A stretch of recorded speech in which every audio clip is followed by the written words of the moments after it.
a good time here. Are you going to rename yourself the F1 strength coach like Kier did with Cardio strength coach? If I earn it one day, sure, maybe. Why not? But I'll put it on me that I have to earn that. I've not had anybody who I've worked with during their time be an F1, so I can't call myself that yet, even if I've worked with a dad who'd been there. But I wasn't a part of him being there, so I'll never take that credit. Maybe when I have some kids get there, maybe then I'll put the moniker up there for at least a little bit for some fun.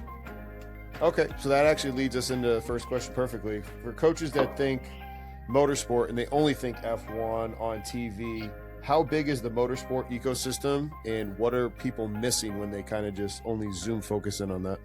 Okay, so F1 now, I have to actually remind myself this anytime I think of it, is now 22 cars. So 22 drivers and 11 teams that go with that.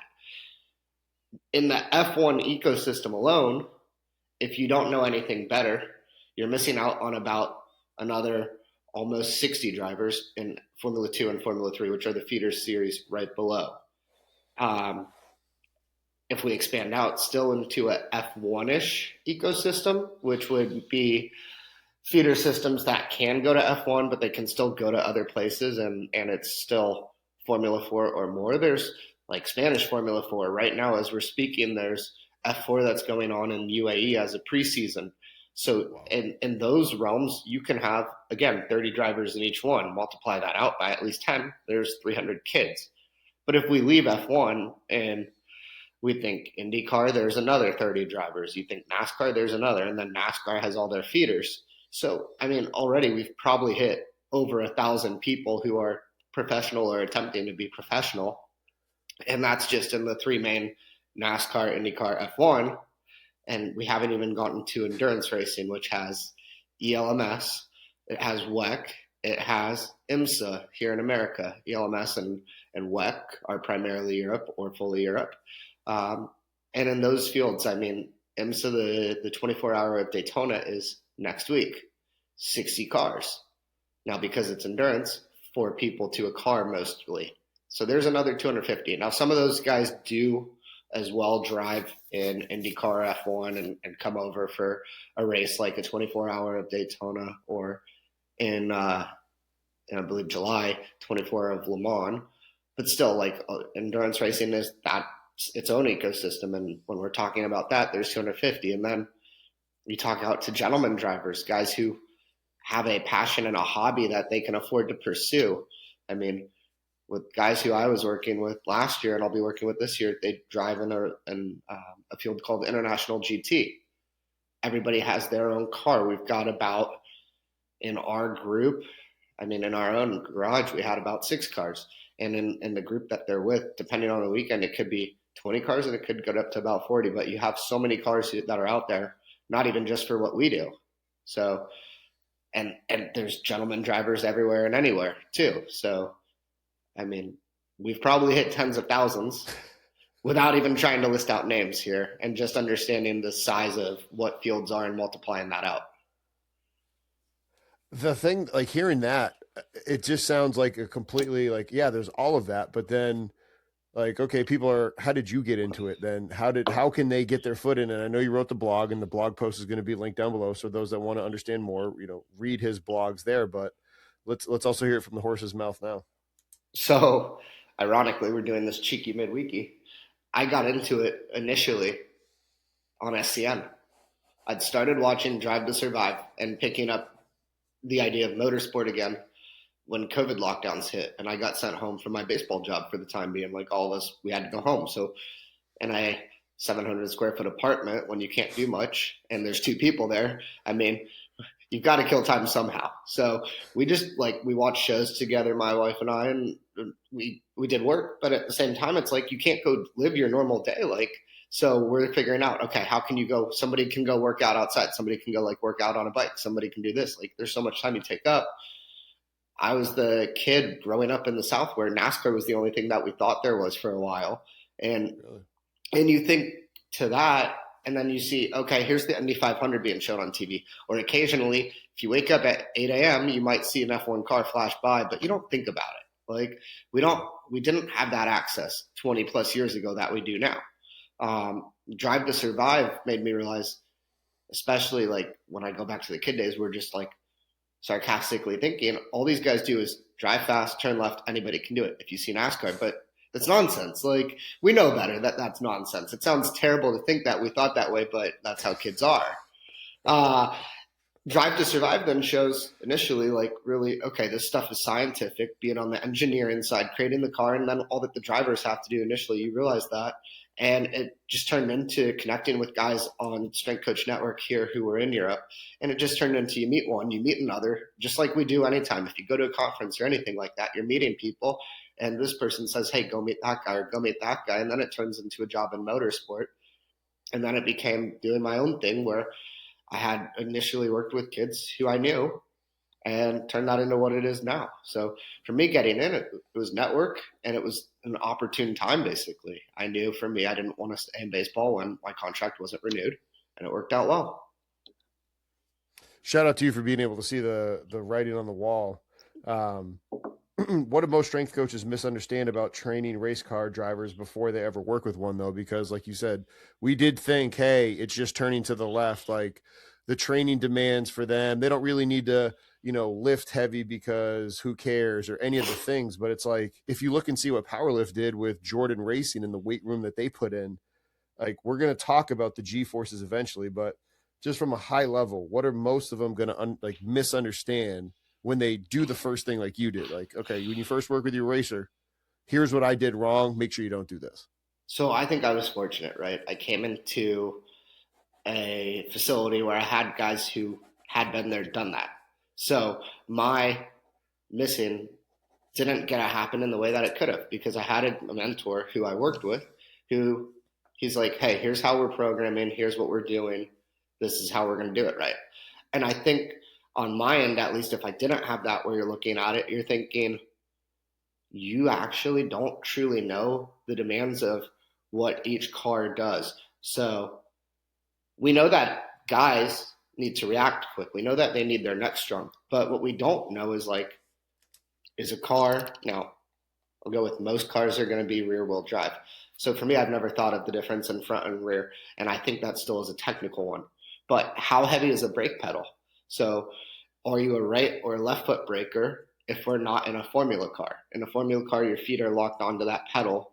Team Builder is Strength Coach Network's trusted provider for online software for strength coaches. It does not matter what sector of strength conditioning you work in, you want to get Team Builder because you will be able to program for your athletes, simply distribute the training to them, and make changes, modifications, whatever you need. I've been utilizing them since 2019 when I was back at Towson. I still use it in person at Goldfinch with all my remote clients throughout the country, and in person at the high school, Centennial High, right down the road when I was volunteering for them. You got to check out Team Builder in the link down below. The people that work for them are former strength and conditioning coaches, so they get it. They are able to help you with all of your needs.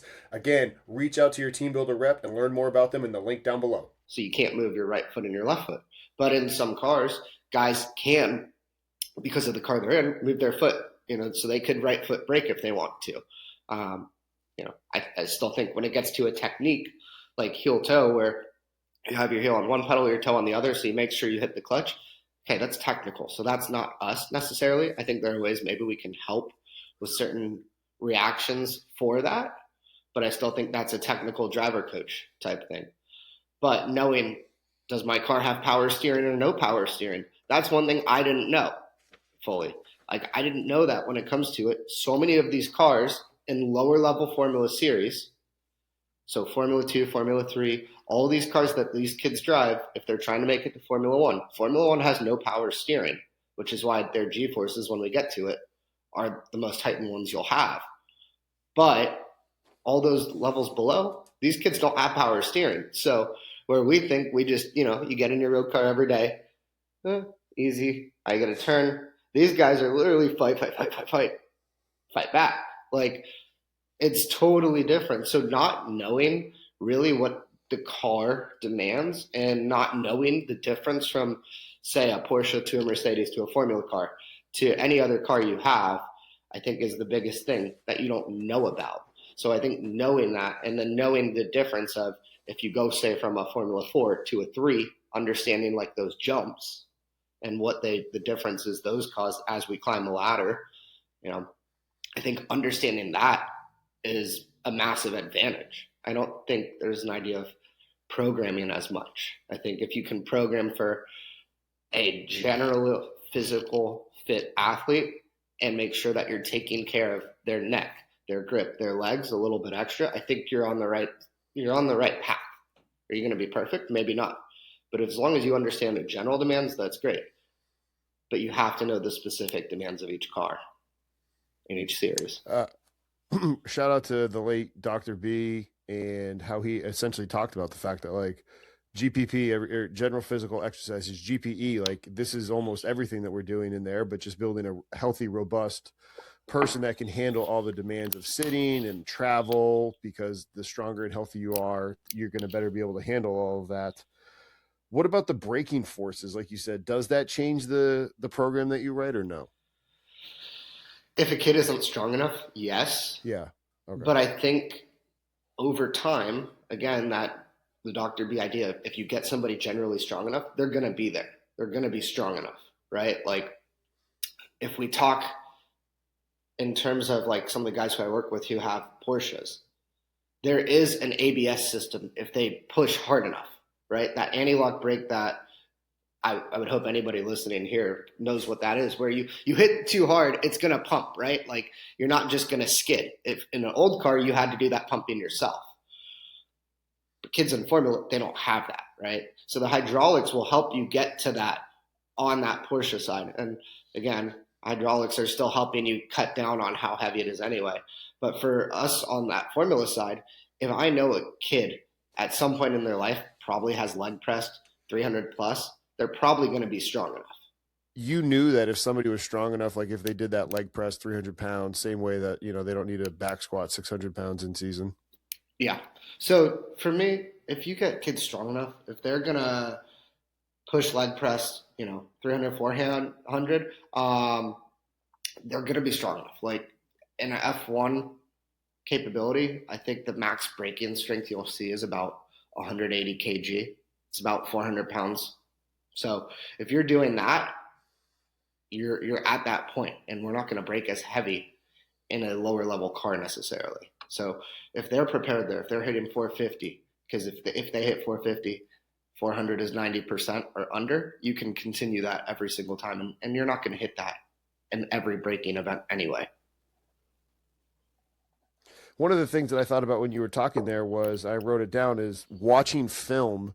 So a sport coach that maybe is working with a new team that they've never worked with, they watch film, they watch some practice and kind of understand and maybe listen to some nuances of the coaching staff talk. Is there any benefit to anybody that wants to get into this, or they're in it, to them listening to the engineers talking about how the car is braking and talking with the driver, almost in the same way that person is almost like an ancillary sport coach? I know that might be a bastardized example, but does that make any sense? No, it makes a ton of sense. With International GT, one of my friends is who got me into the team that I'm with there. And he's a pro driver, but he's their driver coach. He's one of their 2 driver coaches. So in a way, he is the engineer for that team. And we talk about how do these guys need to hit the brake, release the brake in order to be successful. And it's the same idea. The difference with, say, film study versus film study, right? So racing film study versus sport film study is these guys are going to turn the wheel the same way no matter what, more or less, right? Like at the end of the day, wheel turns like this. At the end of the day, you're pushing a pedal and it goes down, and the other one goes down too, right? So those are always the same. But they're big with data. And so being able to understand the data can at least show you, hey, I've hit so many bars on the brake, right? So that way you know what the strength level is. So data is a great way to then know just how strong each car is, how many G-forces, when we get into that, each car is going to produce. So that gives an idea then of showing you what each car can do. But because guys are strapped into a seat, watching it specifically, I don't think changes it. But I do think the biggest thing for me, if it comes to looking at what's coming up, like which track is coming next, that can change how I'm going to condition guys, and that can change the neck work, right? Because different tracks, different issues.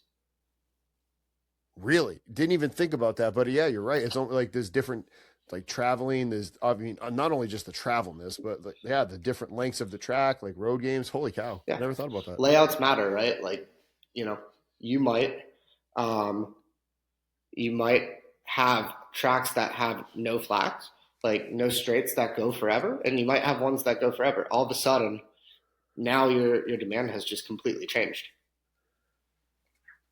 That's incredible. So let's dive into the G forces, because we have some strength coaches that do work that are listening to this. Maybe they're considering it, but we also have ones that are working in tactical that are working with air forces. How do the G forces when driving compare to anything of flying? Hawken Dynamic is Strength Coach Network's trusted provider for force plates and for handheld dynamometers. Not only am I using it now in the private sector at Goldfinch, I was utilizing this software when I was back at Towson University. You're able to transport the plates because I've taken them from our private sector facility to our other locations. Also been able to take it from our private in-person location to the high school down the road to do some testing with athletes right then and there. You're able to pair your true strength with the striking difference machine. The people at Hawken are fantastic. The technology is second to none. You have to learn more about Hawken Dynamic in the link down below. But then B, how do you then just handle it doing your job? So I don't know for sure what G-forces amount they hit in the Air Force. I think I've seen, well, I'll start with having some fun here. I don't know if like what Top Gun showed with the 9G, 10G stuff was legit, right? That was so cool to watch. It was great to watch. As I said it, I'm like, I want to go watch that movie. Right. And I think it's great to at least show it from a perspective of this is what G-forces look like, where people can see that. Because at the end of the day, G-forces are G-forces, right? We're pulling against gravity.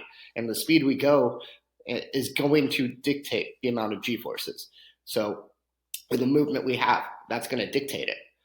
So with that, I would assume that they can go faster. They're going to have higher G-forces. They can turn quicker, right? Because at the end of the day, there's no surface friction, if you will, to turn a plane, right? So they probably can hit a lot more G-forces in a lot of different ways if we look at it.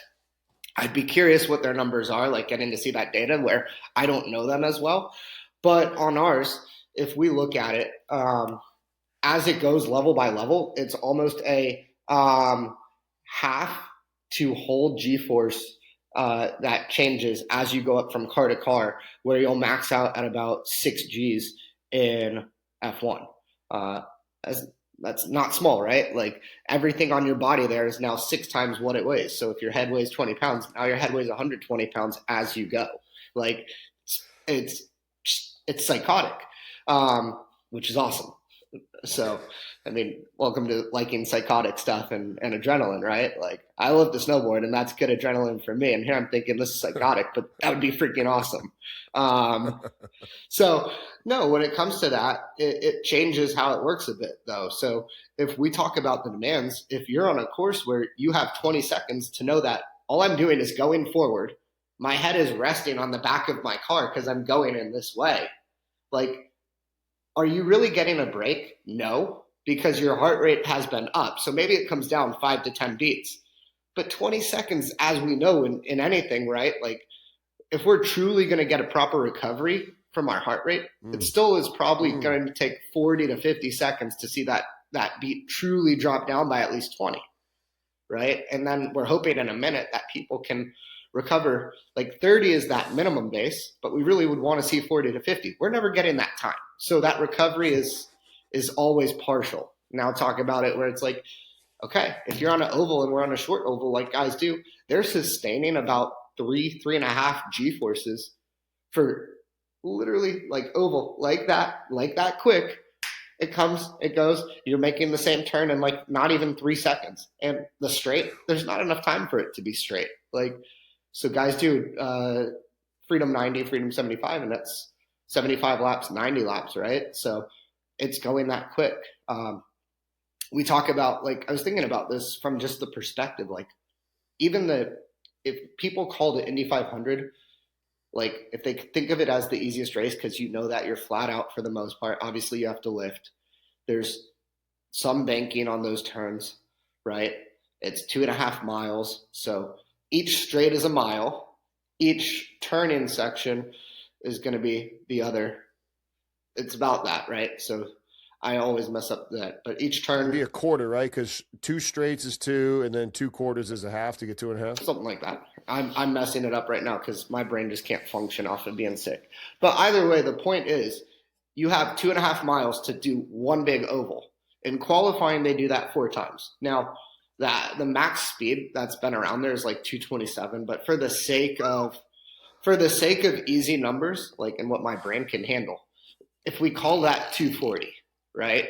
So we call that 4 minutes or 4 miles to 1 minute, right? Those guys have gone around that track. In qualifying, they do 4 laps, which is 10 miles. So if they go around in 4 miles in that first minute, they've almost gone 2 full times around. Now the next minute, they've gone another, they're 80% of the way through because they're 8 out of 10 miles in. Like just the amount of speed they're going through where it's just this turn, hold, hopefully you don't have to lift or anything like that. Like it's just crazy, like the speed they go and the G-forces they feel, and then they have to do 200 laps of that in a race. Like, so when you think about, well, you got a great point talking about heart rate being elevated, not only just like think about anybody listening now what your heart rate does if you're driving in traffic or if you're on the highway, and right? Like let's just call it what it is, and obviously it gets better with time, but that's part of the reason why conditioning is such a big theme in your writing, right? Exactly. I mean, at the end of the day, with conditioning, our energy systems don't work independent of each other. They all work together. So we think these guys are sitting in the car for 30 minutes, 60 minutes, 90 minutes, whatever it is. But if it's still a steering input or hitting the brake hard, they're still then all of a sudden going ATP, CP. They're not just here in their long energy system of just, all right, I'm sitting here. My heart rate's not there. My effort's not there. No, the effort's there the whole time. All the energy systems work together. And then you're having to coordinate, okay, how do I get by this car? Like you have, and we think in traffic, we're close to a car. I mean, in traffic, we have more room than I have like here. But when these guys go to pass, I mean, they're touching practically at times too. Like they're trying to draft correctly. Some of these guys will bump draft, which means they're literally touching each other nose to tail, like, and you're hoping to not set that up wrong. So just the amount of ways that things go, like how close they're going to be on track. And mind you, they also don't have 4 or 5 traffic lanes like we do on a highway. Like they may only have the room for 2.5 cars, 3 cars. If somebody like cuts you off in traffic and you have to hit the brake and hope to get out of the way, like you might have 3 lanes to escape. These guys have maybe not even a car length. So how do the different track characteristics, like you said, whether it's short, the endurance stuff that you talked about all the different tracks, long corners, long straights, anything that's like, how does that change what you'll talk with them about doing physically or even psychologically within the preparation? So I'll stick to the physically. A lot of these guys have mental coaches, and I let them handle it. Really? And okay. These guys have, they have their sports science and they have their psychological type stuff that they're dealing with. I mean, I would say myself and a psychologist end up being sports science in a way. But these guys have their psychological coaches. Like there is a big mental game that goes on in this sport already. But would you say that they've been ahead of team sports then in terms of that? Ooh, probably. It wouldn't surprise me. Because they've like just been doing it longer, yeah, and they're a little bit more involved. Oh yeah, I mean, probably. At the end of the day, like people talk about it in the 90s was when guys got in legit shape for racing. So I'm sure that the mental side, I don't know what their day one is, but also these guys, when we talk about the mental side, at the end of the day, a car crash can kill a person. Like shit. On track or on the road, a car crash can kill a guy. So these guys know, whether or not they consider that when they're in there, that is a possibility. So mentally speaking, that game is already being played and they know that.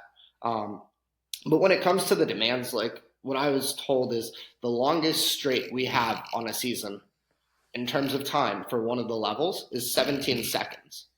So the longest time, that you're literally foot to the floor, not making a steering input unless you're passing somebody, is 17 seconds. That means that's the most rest, recovery, however you want to think about it, in a season is 17 seconds on a given lap. So from there, that tells me, okay, no matter what, we have to have a high VO2 because you're working the whole time. Like when you think about it, a 17-second rest is nothing. No. And then a short turn, it could be easier, right? Like you might have a hard braking input and you're in a turn for 1 to 2 seconds there where it's brake hard, get off the brakes as you're turning a bit there, right? And then you're done, you're straight and you're flat. But a faster turn, so a hard brake turn being those slower turns, you're in there. But the faster the turn, the longer the corner, the more speed, the more G-forces, the more you're holding it, right? And then you have connected turns and or ovals where it's literally from one turn to the next, back to back. So depending on what it is really going to be outside of preparing in like off season to just get that general prep and then the more specific prep, that's where that conditioning takes in. So even if we're keeping their VO2 high, now I know this track could be where we're going to look at a lactic capacity episode because you're 20 seconds work, 5 seconds rest. It could be 5 seconds work and 5 seconds rest for all I care. Either way, I need your capacity higher than that. Powerlift is Strength Coach Network's trusted provider for exercise equipment. Made here in the USA, right down the road in the state of Iowa, Powerlift has the ability to customize whatever you need in your room, regardless of the sector of strength conditioning. If you need a massive, big room, they have the ability to help you with that. If you're confined with space and you need to get creative, their reps are able to help you get what you need done and being able to get any customizations that you or your organization want with your logo on the equipment. Click the link down below to learn more about Powerlift, and if you have any questions about them, please feel free to reach out to us. Right? So, and when straights are going to be, say 6 to 12 seconds probably on average, there's not much time where there's less work going on. I think from a turning perspective, those where you can stomp on the brake and most of your braking is done in that straight line, and then you're just able to kind of focus on turning well, it's easier. But I mean, they get long turns. You get just small moves even on high speed. It still is, you're turning the wheel and you're having to be prepared for moving at the highest speed and then finishing up. So those characteristics can cause changes where it's lactic. If it's an easier one, sure, we might just focus on aerobic that time. Or maybe it's the time where we can have fun and do more anaerobic work. Like we can do a 5 on 90 off type thing like you would do with a lot of guys when we talk about what's speed work. One of the things that I wrote down here when you're talking about the foot stuff was, has anybody ever, whether a driver that you've worked with or that you've heard about, like somebody ever cramped, right? And then because I mean, that would be bad. So nobody's told me, hey, I cramped, but like genuinely one of the most amazing times in motorsport when Verstappen won his first world title, so 2021, he went on to say he made the move when he did to pass in turn 5 for the title, not because he needed to send it there, but because his leg cramped up and he couldn't hit the brake fully how he planned on it. There you go. Cramping happens. Happens to literally the greatest in the sport. So if it happens to the greatest in the sport, it's happening to everybody and anybody at some point. So absolutely, if you're hitting the brakes, you can cramp, I've had a kid who's pulled a neck muscle and at the same time that can feel crampy, right?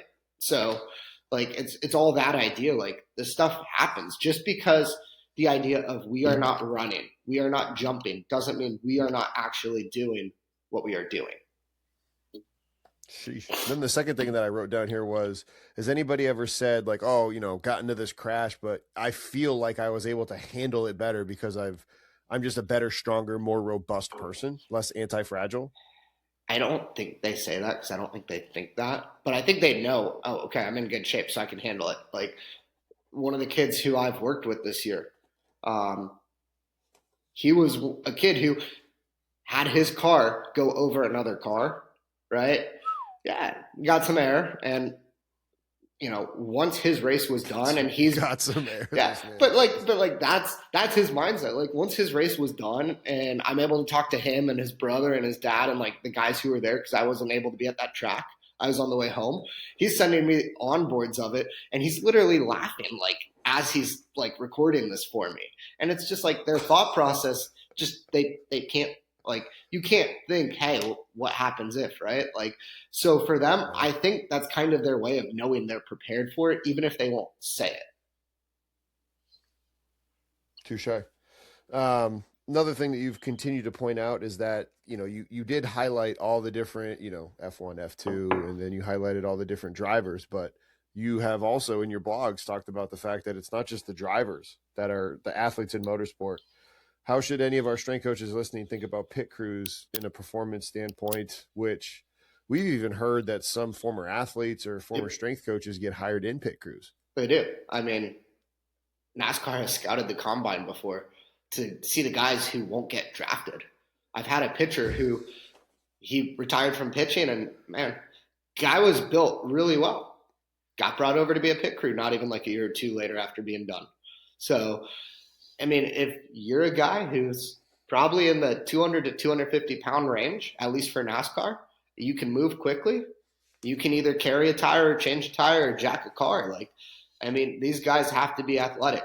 And each pit crew is a little bit different. So in IndyCar, they can get away with being less athletic because these guys set up more or less from the moment they'll lay out their tires ahead of time, but then they still have to run out there when the car gets there, right? So you don't have to be the most fit guy. And at the end of the day, at least with IndyCar, if we've talked to that one, because that's where I've worked with pit crews specifically, 9 out of 10 pit stops, if not more, the fuel is going to be the longest part of that pit stop. So that doesn't mean, hey, if you go change a tire, take your time. But it also means the pressure is off a little bit, right? Because hey, if I get here and I breathe and I do my job correctly, we're fine. Now, that can change, right? Maybe there's a pit stop where there's no fuel. I didn't look at it and double check this, but I'm like 98% sure last year there was a situation where guys on one of the ovals, so in IndyCar, they won't red flag a race, but they can't green flag a race when there's rain on an oval, just because if a crash happens, guys really can't get away from it. So they'll go into yellow. And because of that, they just let a quick drizzle come down. They don't stop the race or anything like that. And then from there, if guys wanted to pit under yellow, you're not really losing time. So some guys at that point could pick, hey, I'm going to go change tires, get new tires for whenever we go green again. So now the pressure is on you because there is no fuel going into that stop. So that does change it. And that stop, by the way, like that stop where they said, we're going to get new tires and see if this pays off, even if it means we lose 10 positions, that did win a race actually. So there is pressure to be had at times, but most of the time, I do think if people think of, hey, slow down what I'm doing and breathe, they're still able to be fast enough. But an IndyCar pit stop, call it 7 seconds. A NASCAR one, call it about 9.5, something of that range. And then F1, 2.5, right? So like you see 3 different demands just in how the time changes from one to the other to the other. In F1, you have one jack man, and you have 3 guys to each tire, basically. Somebody takes it off, somebody's the gun guy, and somebody's putting the new tire on. Like, coordination at a premium. Like, and when you think about that in 2.5 seconds between the guy finally stopping, getting jacked up, and all 3 people doing their job, like, in a way, everybody basically has, call it like 0.6 of a second to do their job correctly, which is just stupid. Like anything especially we say, guys, like, and now you're driving on a car that had everything taken off and put back on in that short a time. Right. But those guys are set up ahead of time, boom, ready to go. Right. IndyCar, NASCAR, they still have to jump over the wall, basically, if you will, and have that. Even if they've set out the tires ahead of time for IndyCar, they still have to get over the wall, get there with their gun. One person takes off and it's literally one person at each wheel, right? So gun, wheel off, get that other wheel on, be out of the way, fuel in, fuel out. Like all that's just systemized. Still, 7 seconds is not long, right? But that's 3 times the length of F1 right there. And then NASCAR, the guys are literally, somebody's carrying the tire, and the other guy is going to replace the tire. Then those 2 guys are working coordinated to go on each side as fuel goes in, as a guy jacks it. So it's just kind of, it's still psychotic too. You're just not you're not the guy driving, but it's still, you have to be that athlete who knows something can go wrong at any point too. So these guys need to be athletic. In IndyCar, they don't. I would say IndyCar is probably like the least athletic of the three, just with how it works because of the demand difference. But also these guys aren't necessarily. This isn't necessarily their only job. Pit crew guys have an engineering type role that they do. So there's more to it than just you're the pit crew guy. Maybe for NASCAR, because they've scouted that intentionally, these guys can specifically be it. But otherwise, like I know in IndyCar and F1, those guys have other roles they do as well. Okay, that makes sense. But I mean, it also makes sense, like I said before, why Jordan Racing had Powerlift build a nice weight room so that way the drivers are better able to handle everything. But then if you got pit crews and you have to be that precise with everything, you want strong, efficient, coordinated people on your team. Exactly. I mean, it's pretty simple. Be an athlete, and that's one less part of the job that you're worrying about at that point. Like, not too much to say about that. Motorsport doesn't fit well in the traditional team sport model. You know, we kind of talked about that. You talked about those other people having other jobs. Why do these remote or hybrid strength conditioning roles work so well? How many AAU teams can we name? Like, honestly, like when we think about it, right? Like, I can't name them by name, but the idea like AAU basketball, right? Like the idea of an AAU basketball, a Pop Warner football, right? We know that even if we can't name the names, there's a bunch of them. We know that if you name a high school, there's a football team, there's a basketball team, there's a volleyball team. Tell me if there's a racing team at any of these places. There's not, right? So like that idea of the amount of people and the amount of teams somewhere, it's concentrated so differently. So if somebody wants to race, they live where they live. Their team may be based somewhere, but these kids, as they're coming up, even if they're the athlete, they're the client. They're paying a team that's based somewhere else. Vitruve is the trusted VBT source for Strength Coach Network, and I have been utilizing this for years at Goldfinch, and I'm going to continue to utilize it because the great price for the encoder, as well as the accuracy with the data. Whether I'm measuring average, peak, or any other metric, if I want to include range of motion, fatigue loss during the set, intra-set, whatever it is, I can trust Vitruve. And they are continuing to push the needle and continuing to educate coaches on best practices within the VBT world. Not only do they live in that VBT world, but now they've come out with their new hub. And if you want to learn more about the hub and how it can help you with all of your athletes that you are working with, as we are starting to do this at Goldfinch for our middle school all the way up to college athletes, check them out in the link down below. So people are going to be at their house and then they're going to go where they need to go to drive. So everyone is going to be based wherever they're based. Like, yeah, because like I'm looking right here, like I'm trying to find motorsport. Like, so if you go to motorsportjobs.com, I was looking to see like we don't have any jobs that you can search at this moment. Right. Huh. No, and that's the thing is like the way it's just spread out is totally different. There's not a traditional AAU model. Hendrick Motorsport Careers. Right. Yeah, so is it beneficial to then try to get like hooked up with a team and like, you know what I mean? If you can, yes. Like I know a guy who's gone from NFL who works with Penske now. And Penske, gotcha. By the way, is just a massive organization. They're one of the few teams that's basically, at least in America, everywhere, if not the only. Because they've got an job and internship experiences right here. Like, could somebody say they wanted to get in as being like a tech or something and be like, hey, by the way, I'm also a good, I can help your team get stronger. That could be a way in. A lot of these places have it now, or at least have started to create that infrastructure. Like I know, I'm trying to think. There's at least 2 teams I know of, 3 teams. At least 3 teams I know of on the IndyCar grid have in-house strength coaches. So everyone is, it's just, the question is the size of the team and the amount of infrastructure they have more than anything.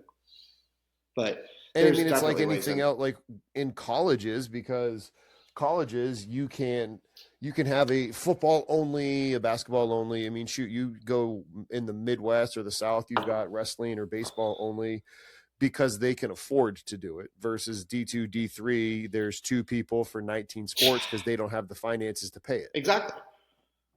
And then even if these places do have the finances, if you break down what their costs are on anything else, like running a car costs a ton of money. Like running a car costs way more than a single person. Plus, you have more than just a single person working on that car. So these guys have to put their costs where they are to make sure the cars are out on track. And then because of Yeah, that, that's what I was going to say. Is there even a value proposition to the strength coach to talking to people and saying like, hey, I can help I know I cost money, but I can help your driver and your car potentially. That had always been the value proposition. Like, hey, if I get you stronger, you're less likely to get injured. Therefore, you need less surgeries. Therefore, you're paying less money. Right. And there is that. But because of how it works, in a lot of times, in a lot of ways, it ends up being private. Like these drivers have grown up not being in a team, so they've gone and found their own people ahead of time when you think about it. That's why for me, like, gotcha. I've got kids who will be in F4 this year. I've been with them last year. I'm with them this year. We've already charted what their path is. So at some point, if you've grown up with somebody taking you a certain place, are you really going to leave them and think that? Maybe, maybe not. You know, it all depends. But that idea of somebody has built me up, they've created their own team. Like people create their own teams. That's how it works, be it with management, whatever it is, where yes, there is a value proposition, but that strength coach who comes into a motorsports team might not actually be working with the drivers. It might be pit crew, and it might be, you know, it could be engineers. It could be, you know, as crazy as it sounds, it could be the CEO who you're working with. Like, so it really just depends. But there's 100% a value proposition to be had. But it really comes down to seeing the dynamic that's at play and understanding it, because it's not just typical, hey, let's go in there and be right with who you think of as the athlete. Is that what you talk about when you're saying like providing value, which in and of itself creates job security in motorsport? That's part of it. I think on my end, though, like as a private practitioner, right, my value is do my job first. Like 100%, you have to do your job first. Don't lose sight of the forest for the trees, whatever the saying is, like idea of thinking you don't have to do your job. You have to do your job well. But once you do your job well, I will be on a call today talking to a possible sponsor because I've been told, hey, see if you can help us with that. Do you mind? No, I don't mind. It's easy to send out emails to places and just be like, hey, do you guys offer this stuff? So that's value. Like coming from traditional S&C, traditional Big Four sport here, I know my guys who are at whatever supplement company, whatever health company too. Like whether or not they can sponsor is one thing, but whether or not I know, hey, I'll get you guys supplements for free or for less expensive than it should be, and that's part of what I do, that's value. So how can you provide services that aren't necessarily on an offering even? Dasher Strength Coach Network's trusted provider for timing gates for your athletes. Whether you're trying to run A-cells, curve, flies, change in direction with the Pro Agility, the 505, modified 505, whatever you want to do, get valid and reliable setup with your Dasher. I had the black, the blue, and now we have the silver at Goldfinch. We're completely moving over from the blues to just only having the silvers. I only test my athletes on the silvers because it has helped me save so much time, whether I'm going from Ankeny over to Nevada or Ankeny over to Huxley, whatever I got to do. I save so much time, and I want you to be able to save so much time with your setup because we know that time is precious as strength coaches. Now, not only are you going to be able to save time, but you're going to be able to save money with this great product, and you have a valid and reliable product that has run through countless different articles as you continue to see online being published with the accuracy of this information. So, if you want to learn more about Dasher, click the link down below to be able to go to their website and learn more about them. But yes, I think to the point of in a team, if you know you're working with the CEO as the guy who you're going to keep the CEO in shape, you're going to be in charge of a routine for him, that's also value. Like if you want to talk job security, I'm pretty sure that's the guy who at the end of the day is going to be the one who says this person does or doesn't need a job when it comes to budget cuts.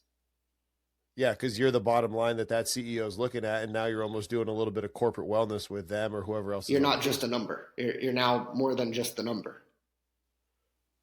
Which is actually something that Cesar Castillo talked about because he's with the Washington Commanders, and in his episode he talked about how he has an LMT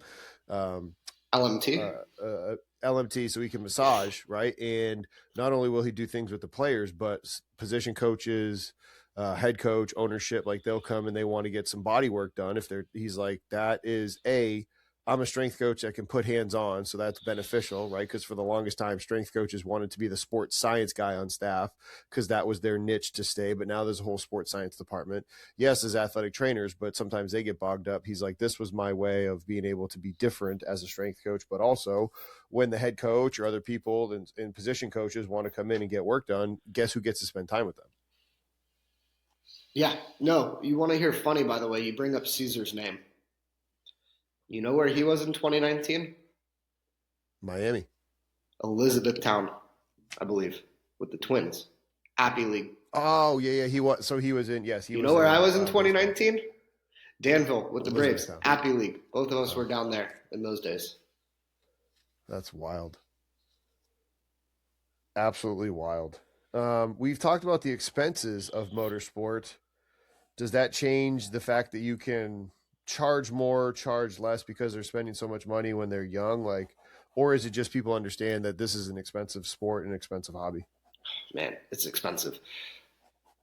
Because it's expensive. Talk numbers about like when you say, because for strength coaches listening, like just on high level, like typical price ranges of things, not gun to head. This has to be exactly accurate. I don't know why this just popped. Oh, I hear you perfectly clear.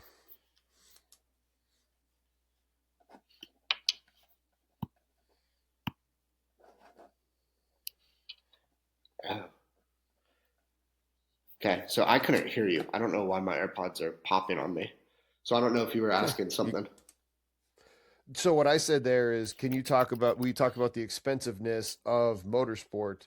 Is there a way that you can, from a high level, quantify it for strength coaches to just understand what drivers and teams and parents and people are, what it costs for a car, fuel, like high level, so they can just start to understand, because they understand what an assistant, a GA, and the finances within their team sports.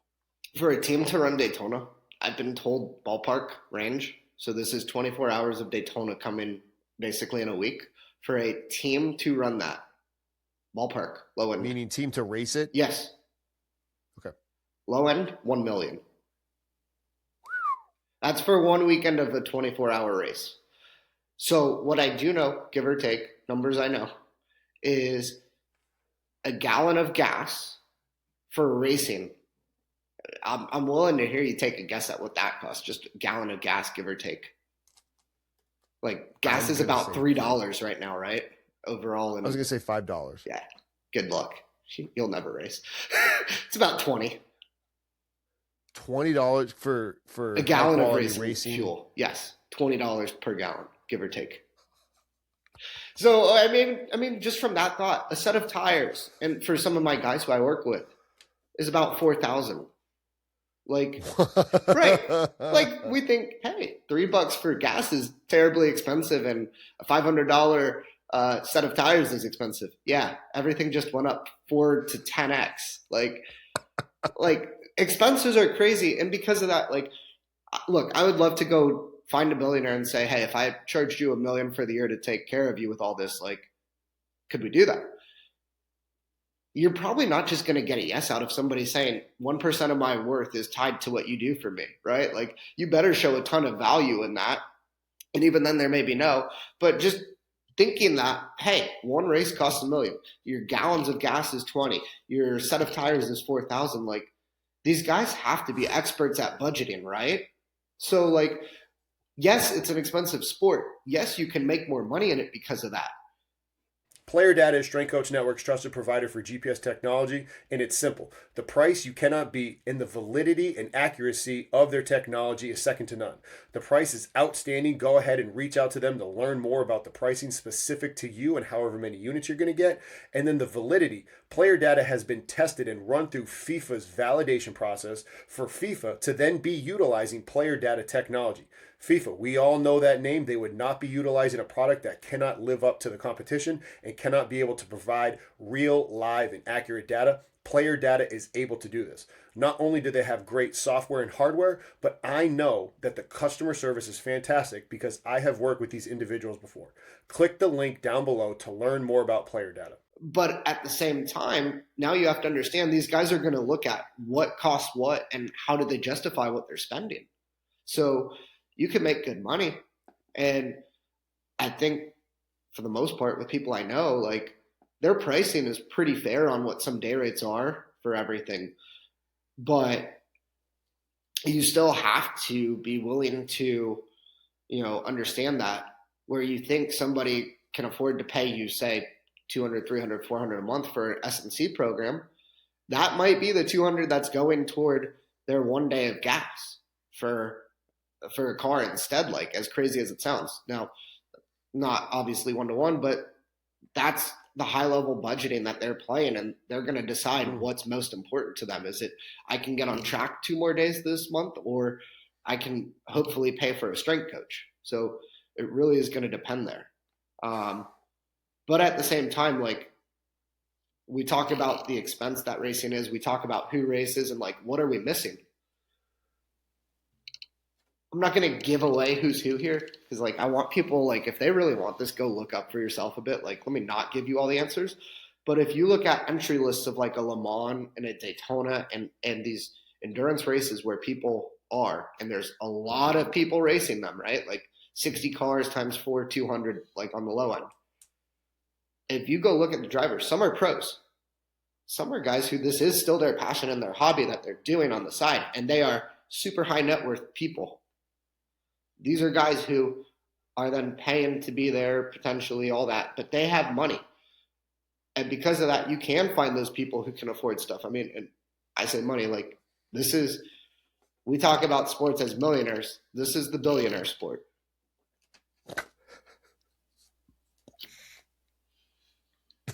Leverage that. That's a really good point. Now, what things have to be in place for coaches to be able to leverage that? Because if they, like, okay, say somebody actually takes you up on that and they're like, you know what, Sam made a good point, and I'm going to look up this list and I'm going to try to reach out to these people, but they've never worked in motorsports, so why are they even going to get listened to if they try to reach out to them? Okay.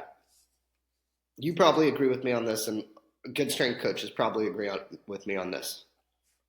If you're not a good strength coach, you're going to see yourself out on this, I think, too. But if you are a good strength coach, you can work in any sport. You can go Correct. Understand what the demands are, right? 1,000%. And it's just like for good salespeople. You could go sell, like, if you can sell ice in Alaska, you can probably go sell anything, right? Like, it's that idea. So if you're a good strength coach, you can find out what the demands are. You can play on your experience somewhere else, and you can then talk about knowing, hey, I know what you're doing in a car. I understand that. I can draw on my past experience. And look, even if I haven't been in motorsport for more than 20 seconds, I'm going to continue to improve my understanding of motorsport too. And we're just going to keep getting better and better with it. So leverage your skills. And I'm not here to say who is or isn't a good strength coach, but if you are a good strength coach, you'll swim. Like, you'll be able to know, I have my skills. I understand sports. I can transfer it. If you're not, you're not gonna do a good job with that. Leverage your skills and your knowledge, I think, is the way to go about it, and explain what you do, what you've done well, anything like that. If you're not good, it won't work. Where do you see this all going? Because you've talked about the evolution of it. So that was, all right, let's just call that the first 5 years, right? 20, because we just started 2026. So yeah. By the end of 2030, wow, which sounds weird. Where is motorsport when you, Sam, are looking in your little crystal ball? So hopefully by then we can have fun like we started this, and I'll put on the Instagram handle, the F1 strength coach, because I'll have kids who will have made it by then. But if we're being honest, like, the same way the world evolves, like hybrid technology, all these technologies that evolve for us come from motorsport, right?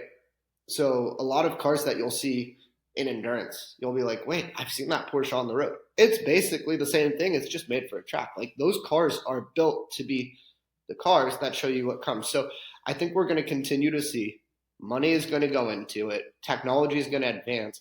And I think more and more people are going to see what's going on. Like, if motorsport rides the wave that it's had so far, like it has, ever since really 2020 with Drive to Survive and all that that's gone on and having good title battles at times in F1 at least, like the visibility grows, the amount of people, young people who are interested in it grow. We haven't even talked about karting, by the way. We've never said a word of that right now. And that's not anybody's fault. But you talk about kids who are 6 to 12 before they get in a car, they're doing their go-karts. They have like nationals and all that. And you have 60 kids in a competition. You have more than that in a competition, right? And that's what those guys drive before. Like, you're just going to see the evolution of people going into the, like, where they start, how they get into it and all that, and when they get into it and where they want to go with it. So I think you're going to be able to see more visibility, more people like go to a track if you know that one's near you type thing for all of that it is. Because then you can at least meet one person. Like for me, I didn't know for the longest time that we had 2 tracks about an hour away from me, right? Like I didn't know this when I was growing up. But if people realize, it's like having a gold mine, right? Like, holy cow. If you learn this stuff and you realize there's a lot of racetracks, like there really are. It's ridiculous. Not in a bad way, but it's crazy. Like people don't know that, but there are. Like everybody thinks, oh, Talladega. I pass Talladega on my way to Barber when I go to Birmingham. And Barber's the motorsport track there that's in Birmingham. And it's like 2+ hours from home. So like if we're being honest, there's at least 1, 2, 3, 4, like 5 tracks that I know that are all within 2.5 hours of me. And I know that there are other ones. And then there's tracks that I know, like if you just increase the radius to 5 hours, not that people are going to go do that. Like I know that adds another at least 5 to 10. So like, there's when that you just said that, so like I know there's Iowa Speedway, and I just looked at it's 43 minutes away from me where I live. So if I want it, like in that, apparently it does this NASCAR. It has unforgettable NASCAR Iowa weekend. Like, so who I need to now go look up these list of people. You know what I mean? Like, what do I do as the guy in Iowa? So if you're if you're you in Iowa, and if you're just anybody who doesn't know, right? But you're able to see, oh, hey, there's a track. Those tracks will have schedules of what event comes when to that track, right? And you can then zoom in or zoom out a few different ways. You can say, what's the entry list for this? But you could also then ask, what's actually the series that this is, and zoom out and see every little event that they have, where they go, when they go, all those entry lists. You can then find teams from there. So there's such a big way that you can find it to figure out what's where and when, right? So it's the same idea. Like I know that Route Atlanta has, I mean, it's getting used all the time. Now, am I just going up there all the time? No. I know when I do or don't need to go, for instance. In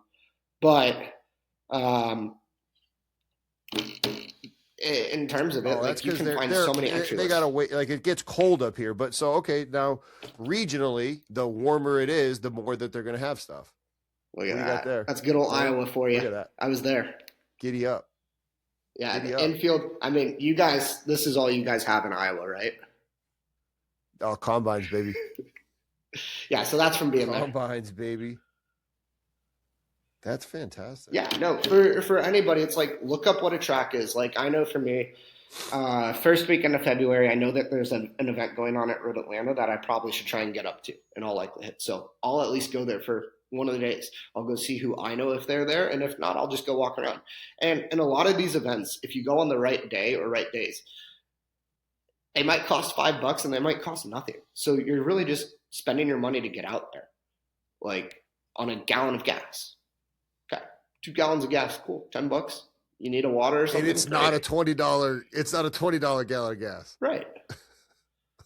Like there's so many ways to make it work. Like people are sitting on probably gold mines having zero clue that they are.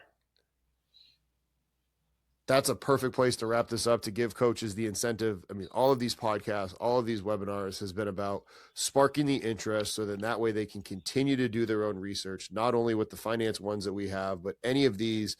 We spark it, we give them a little bit, and then the names and the people to look into. So, Sam, I appreciate your time. You get the final word here. Is there anything left that you feel like we didn't talk about that you want to kind of put a bow on it and just kind of end this episode with? Okay. I can't, but this was awesome. So I don't know what you said. I'll find out what you just said when it gets released. But I appreciate it. So I think it's awesome, and I think guys should absolutely look into doing this. Appreciate it, brother.